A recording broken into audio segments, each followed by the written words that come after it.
Եթե տկար ես, գնա Հիսուսի մոտ։ Եթե հոգնած ես, Տեր, դու չտեսար ինձ հետ ոնց վարվեցին, ինձ հետ շատ անարդար վարվեցին։ Ես իրենց վստահեցի, ես կյանքս բացեցի, սիրտս բացեցի, ցեխոտ, մունդար կոշիկներով աբիրեցին սիրտս։ Ինչու բացեցիր։ Ինչու այդքան շատ վստահեցիր մարդուն։ Չէ որ մենք հավատացյալ ենք, կապ չունի։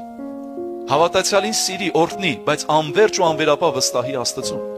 Սիրի բոլորին, օրհնի բոլորին, բայց անվերապահ վստահի Աստծուն։ Դու արդեն քեզ վտանգեցիր մարդուն քեզ ապավեն դարձնելով։ Դու արդեն այդ մարդուն էլ գցեցիր փորձանք, որտեղ նա միշտ չի կարա քո ուզած ձևով իրեն դրսևորի, եւ քո ուզածը քեզ տա, որտեղ մարդը համեստ է իր կարողությունների մեջ, սահմանափակ է, բայց մեր մեջ բնակվում է այն Աստված, որը սահմաններ չի ճանաչում։ Ես այդ Աստծուն ուզում եմ ձեզ տամ այսօր։ Եթե կարող ես վերցրու Հիսուսի անունով, ես